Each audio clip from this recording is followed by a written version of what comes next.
Ang pelikulang ito ay pinamagatang War Horse noong 2011. At ito ay hango sa tunay na pangyayari, noong panahon ng World War I. Shoutout po muna kay Enola Gay from Parang Maguindanao del Norte. At sa inyong lahat, maraming salamat po sa walang sawang suporta. Taong 1912 sa Devon, England, isang kabayong Irish hunter ang nanganak sa bukid. Nanunood sa di kalayuan ang binatilyong si Albert Nercott. Nang masilayan ang bagong silang na kabayo ay labis ang kanyang pagkamangha. Gustong-gusto niya ito kaya palagi niyang pinupuntahan. At sinubaybayan hanggang sa lumaki. Sinusubukan niya din itong lapitan para paamuin. Kaso lang agad itong binabalaan ng inahin, kaya palagi siyang bigo. Isang araw ay napagpasyahan ng may-ari, na ibenta ang 2 kabayo sa bayan. Nahirapan ang mga lalaking humawak, dahil ayaw ng mga ito na maghiwalay. Naroon din si Ted ang tatay ni Albert, para bumili ng kabayo na gagamitin sa bukid. Nakita niya ang batang kabayo, at sa unang tingin ay nagustuhan niya ito. Pinaalalahanan siya ng mga kasama, na ang ganitong klase ng kabayo ay hindi tatagal ng kalahating araw sa pag-aararo. Marami naman doon ang mas magaganda, pero ang kabayong yun talaga ang gusto niya. Nang magsimula ang subasta ay una siyang nag-alok ng 1 guinea o 1 gintong barya. Ang kalaban niya sa pagbili ay ang mayabang na si Lyons. Wala sa kanila ang gustong magpatalo, hanggang sa umabot ng 30 guinea ang bid nila. Sobrang mahal para sa isang half-breed na kabayo. Nagpaubaya na si Lyons, kaya si Ted ang nanalo. Pagkatapos mabayaran ay iniuwi niya na ito. Nang makita ng asawa niyang si Rose na hindi pang-ararong kabayo ang binili niya, ay galit na galit ito. Si Albert naman ay tuwang-tuwa dahil pag-aari na nila ang kabayong gustong-gusto niya. Lalong nagalit si Rose nang malaman na 30 guinea ang bili dito. Samantalang 10 guinea lang ang halaga ng pinakamagandang kabayo. Pinababalik niya ito para mabawi ang pera. Pero tumutol si Albert at nangako na siya na ang bahala na magsanay sa kabayo. Pumayag ang kanyang ina. Pero pagkatapos ng 1 buwan na walang magandang mangyari, siya na mismo ang magbabalik sa kabayo. Ang tinitirhan kasi nilang lupa ay pag-aari ni Lyons. Kapag hindi sila nakabayad sa upa ay tiyak na paaalisin sila. Kaya sinimulan na ni Albert na paamuin ang kabayo. Sa umpisa ay hindi niya ito malapitan. Pero sa ilang beses na pagtatangka, sa wakas ay napaamo niya din. Binigyan niya ito ng pangalan na Joey. Kasama ang best friend na si Andrew, ay tinuruan niya si Joey na lumapit sa tuwing lumilikha siya ng tunog kwago. Pinagtawanan siya ni Andrew. Sinabi na hindi naman aso ang kabayo para maturuan. Pero dahil sa ibayong pagtatyaga ay natuto din ito. Hindi masukat ang kanyang tuwa. Kahit sa malayo kapag naririnig nito ang naturang tunog, ay kumakaripas ito ng takbo palapit kay Albert. Dumating ang araw ng paniningil ni Lyons. Wala silang maibayad kaya gusto nitong bawiin ang bukid. Pero dahil sa pakiusap ni Rose ay binigyan sila ng ilang buwan na palugit. Hahayaan sila na makapagtanim. Kapag nakaani ay saka sila magbabayad. Pero kung hindi masunod ang napagkasunduan, ay kukunin sa kanila ang kabayo, at pauupahan sa iba ang lupa. Pagkatapos ng usapan ay kaagad na pumunta si Ted sa kwadra. Kumuha ng harness at sinubukang isuot kay Joey. Pero natakot lang ito at nagwala. Nasipa si Ted at nabuwal. Sa galit ay kumuha siya ng baril, at buuang pas siya na patayin ang kabayo. Pinigilan siya ng kanyang mag-ina pero ayaw niyang makinig. Kaya humarang si Albert para hindi mabaril ang kabayo. Nangako siya na gagawin ang lahat para mabungkal ang bukid. Nakinig naman si Ted at huminahon. Kinausap ni Albert si Joey para mawala ang takot nito. Hanggang sa tuluyan niyang masuutan ng harness. Ngayon ay kailangan na nilang simulan ang kanilang trabaho. Dumating si Lyons para makiusyoso. Kinausap si Ted at ininsulto. Sinabi na imposibleng mabungkal ni Albert ang lupa dahil sobrang tigas nito. Puro bato at ugat ng malalaking puno. Naikabit na ni Albert ang araro pero ayaw humakbang ni Joey. Bahagya niya itong pinalo, kaya tumakbo ng mabilis at siya ay nakaladkad. Pinagtawanan at inasar siya ni Lyons at ng anak nitong si David. Lahat ng kapitbahay nila ay nagdatingan din para manood. Sa sobrang tigas ng lupa, hindi man lang ito nahuhukay kahit kaunti. Pagod na siya. Hindi na rin halos makahakbang ang kabayo. Maya-maya ay bumuhos ang ulan, kaya lahat ng tao ay nag-alisan. Pero hindi sumuko si Albert. Hanggang sa lumambot ang lupa, at sa wakas ay nabungkal ito. Tuwang-tuwa ang kanyang ina, at si Andrew na bukod tanging naiwan doon. Pati ang kanyang ama ay naluha sa saya. Maghapon nilang inararo ang bukid. Sa sobrang pagod ay hindi na siya makatayo, kaya inakay na siya papasok ng bahay. Pareho sila ni Joey na nagtamo ng mga sugat dahil sa matinding trabaho. Ang hindi niya matanggap ay ang pagbabaliwala ng kanyang ama sa kanya. Kaya kinuha ni Rose ang ilang bagay na pag-aari ng kanyang ama. Dati itong sundalo na lumaban sa Second Boer War, ang digmaan sa pagitan ng British Empire at Southern African Republic. At ang mga medalyang ito ay iginawad sa kanyang ama, kasama ang isang pennant o maliit na bandila, na itinapon lang ni Ted sa isang sulok pagka-uwi galing sa labanan. Dahil hindi nito ipinagmamalaki ang pumatay ng maraming tao. Bukod sa pagkapilay ay nagtamo din si Ted ng matinding trauma. Kaya madalas itong naglalasing para makalimot. Ngayon ay naintindihan na ni Albert kung bakit ganoon ang ugali ng kanyang ama. Kinuha niya ang pennant at nangako na balang araw, ibabalik niya ito ng may karangalan. Nang lubusang mabungkal ang bukid ay matyaga itong tinaniman ni Ted. Matagumpay nilang napatubo ang mga tanim na singkamas. Ngunit sa hindi inaasahan, isang bagyo ang dumating. Sinalanta ang lahat ng kanilang pananim, at wala silang napakinabangan. Ngayon paano nila mababayaran si Lyons? Tuluyang nawala ng pag-asa si Ted. Alam niya na may kanya-kanyang kamalasan ang bawat tao, pero sobra-sobra naman ang sa kanya.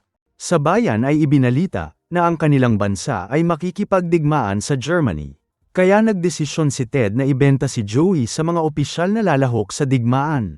Nang malaman ito ni Albert, ay kumaripas siya ng takbo para pigilan ang ama. Pero huli na pagdating niya. Dahil nabili na si Joey ni Captain James sa halagang 30 guinea. Nagmakaawa siya sa ama pero hindi siya pinakinggan. Kaya gusto niya nalang sumama sa digmaan para mabantayan si Joey. Kaya lang hindi pa sapat ang kanyang edad para maging sundalo. Nangako si Captain James na aalagaan niya si Joey, kagaya ng pag-aalaga niya dito, at ibabalik sa kanya pagkatapos ng digmaan. Bago makaalis ang buong pangkat ay humabol si Albert, at inilagay sa tali ni Joey ang pennant ng kanyang ama. Kasama ang pangako na susunod sa digmaan at iuuwi ito sa kanila. Nilingon pa siya nito bago tuluyang nakalayo. Sa kampo ay nagwala si Joey. Tumakbo ng mabilis at gustong bumalik. Nang muling mahawakan ay dinala ito sa hawla, katabi ng itim na kabayong si Top Thorn. Tumigil lang ito sa pagwawala nang dumating si Captain James. Maya-maya ay dumating din ang may-ari ng itim na kabayo na si Major Jamie Stewart. Minaliit niya si Joey, at sinabi na malayong matapatan nito ang bilis ni Top Thorn. Kinaumagahan ay nagsagawa sila ng pagsasanay.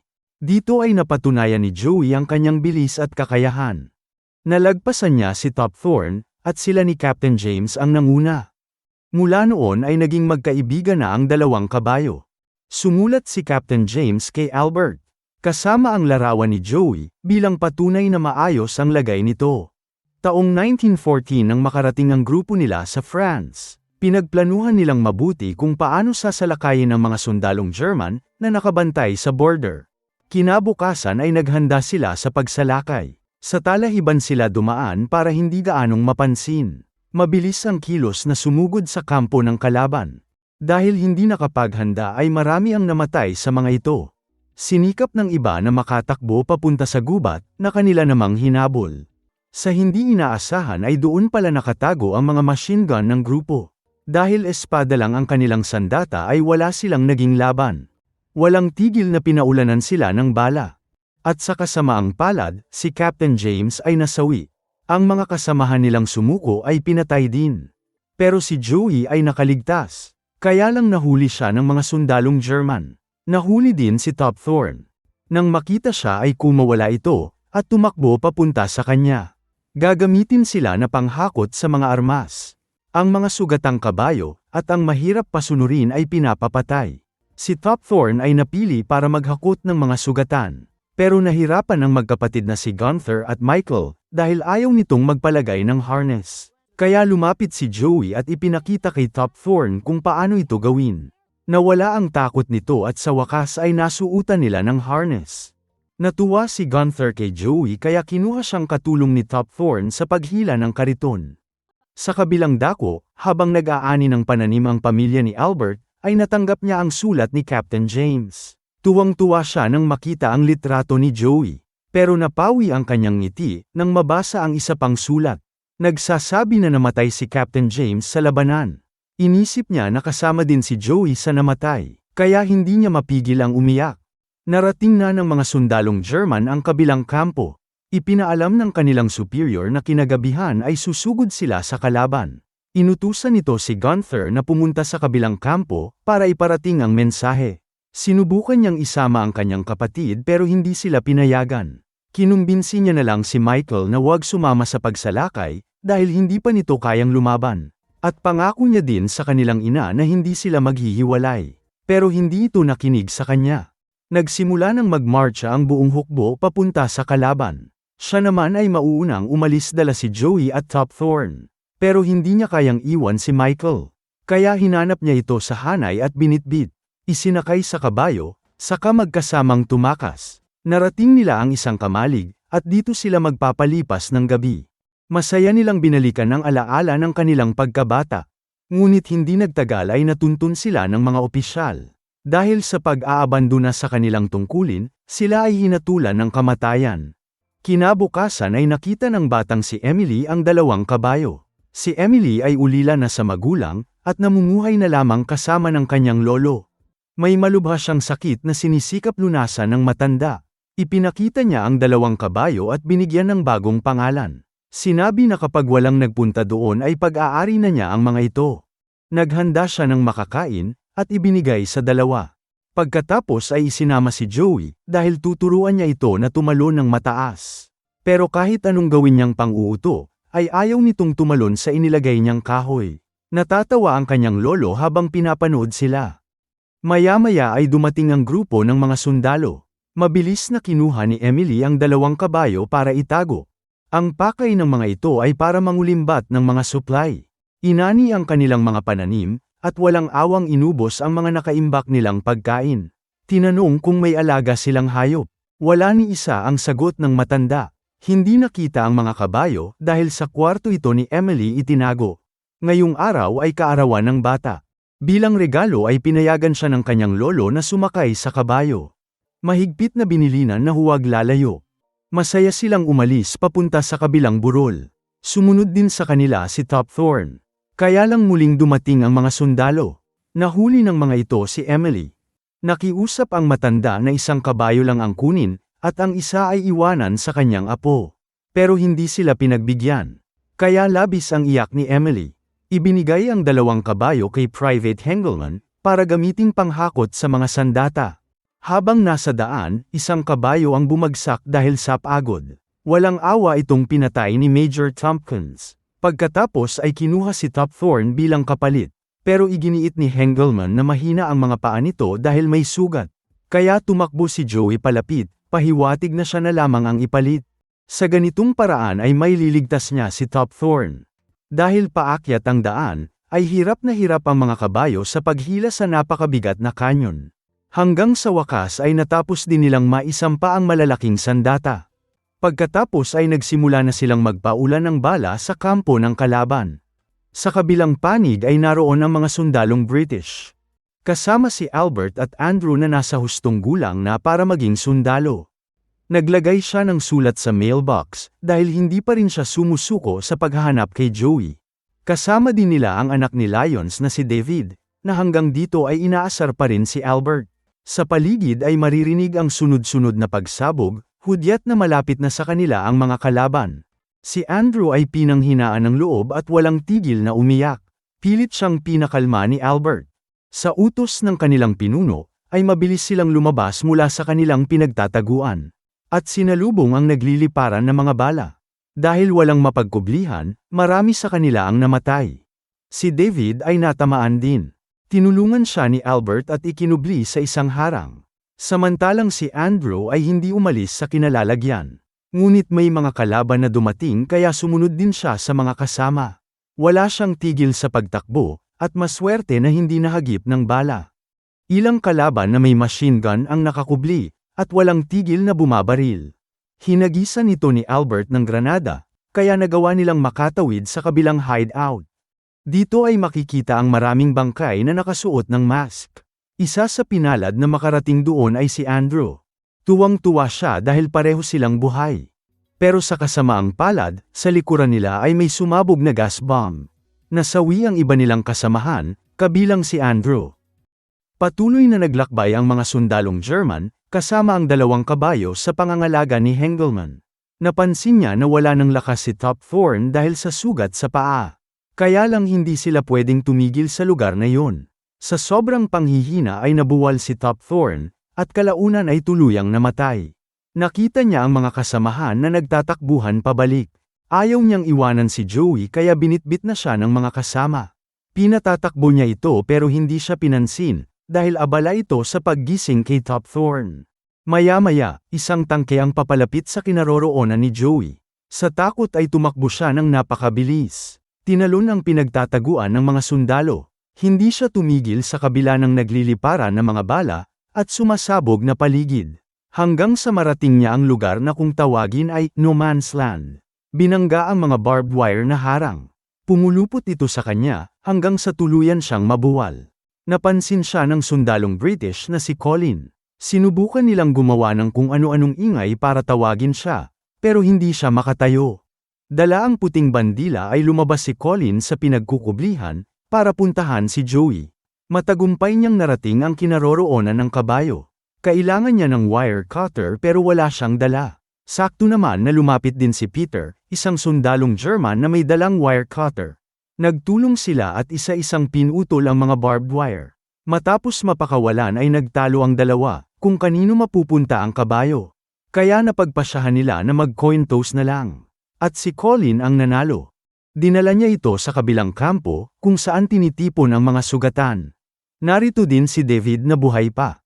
At si Albert na pansamantalang nawala ng paningin, dahil sa sumabog na gas bomb. Nakiusap si Colin sa doktor na gamutin si Joey. Pero nang makita ang malalaking sugat ay tumanggi ito. Dahil napakarami pang pasyente ang kailangan nitong unahin. Nakarating sa kaalaman ni Albert ang tungkol sa na-rescue na kabayo, at hindi ito mawala sa isip niya. Iniutos ng doktor na patayin na si Joey, para hindi na ito mahirapan pa. Nang aktong babarilin na ito ni Sergeant Fry ay may narinig itong pamilyar na tunog. Muli ay pinayuko ito para barilin, pero narinig na naman ito ang tunog kwago, na pantawag ni Albert. Nang makalapit ay muli siyang lumikha ng tunog. Nakilala siya ni Joey at tumakbo palapit. Sa wakas, makalipas ang ilang taon ay muli silang nagkita. Sinabi niya sa doktor na pag-aari niya ang kabayo, pero ayaw siyang paniwalaan. Kaya buong detalye niyang inilarawan ang pagkakakilanlan nito. May puting medyas sa 4 na paa, at hugis diamond sa noo. Para makumpirma ay hinugasan nila ang puro putik na kabayo. Lahat ng palatandaang sinabi niya ay tumugma. Nakumbinsi niya ang lahat at nailigtas si Joey. Makalipas ang ilang panahon, isang magandang balita ang dala ni Sergeant Fry. Ang digmaan ay natapos na sa wakas. Nagbigay-pugay sila sa mga kasamahang nagbuwis ng buhay, para sa kanilang kalayaan. Si Joey ay nasa isang hawla at tuluyan ng gumaling. Ngunit isang masamang balita ang ipinabatid kay Albert. Kabayo lang ng mga opisyal ang pwedeng iuwi, at ang iba ay isusubasta. Sinubukan siyang ipagtanggol ni Sergeant Fry, pero walang magawa ang opisyal dahil utos ito mula sa itaas. Sa awa ng kanyang mga kasamahan, ay nag-ambagan ng mga ito para mabili niya si Joey. Pati si David ay nag-ambag din, at nagpatunay na pag-aari niya ang kabayo. Nagbigay din si Sergeant Fry, kaya umabot sa 36 pounds ang nalikom niyang pera. Ang kalaban nila sa bidding ay isang butcher na talagang bumibili ng mga kabayo. Ayaw nitong magpatalo, kaya lumagpas na sila sa pinakamataas na bid na 15 pounds. Hanggang sa dumating ang lolo ni Emily at nag-alok ng 100 pounds. Handang ibenta ng matanda ang lahat ng kanyang ari-arian makuha lang si Joey. Wala nang nag-alok ng mas mataas kaya siya ang nanalo. Hindi masukat ang lungkot ng buong grupo ni Albert sa nangyari. Pinakiusapan niya ang matanda na ibigay sa kanya si Joey. Ibabalik niya na lang ng doble ang pera nito pagka-uwi niya sa kanila. Hindi pumayag ang matanda, dahil 3 araw itong nagbiyahe para lamang mabili ang kabayo.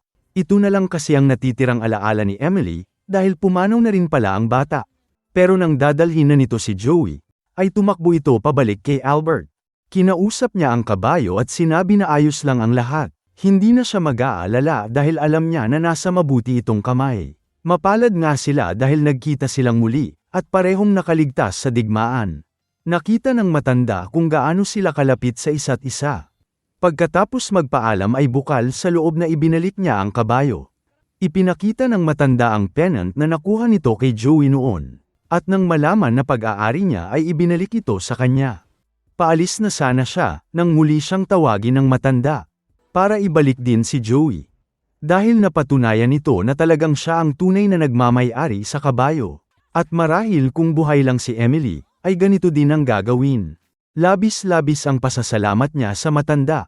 Itinanong ang pangalan ni Emily saka pinasalamatan din. Hindi niya lubos maisip na mapapasa kanyang muli si Joey. Nang matapos ang lahat ay naglakbay sila pabalik sa kanilang bayan. Hindi makapaniwala si Rose nang makita silang paparating. Sinalubong sila at mahigpit siyang niyakap. Si Ted ay hindi din makapaniwala na nakabalik silang dalawa ng buhay. Sa kauna-unahang pagkakataon, ay niyakap siya ng kanyang ama. Ibinalik niya ang pennant nito na may karangalan, gaya ng kanyang ipinangako. Ang kwentong ito ay batay sa tunay na karanasan at hirap ng mga sundalo at kabayo na lumaban noong World War I. Huwag niyo po sanang kalimutan na mag-like at mag-subscribe sa aking channel para sa iba pang upload. Maraming salamat po sa inyong patuloy na suporta.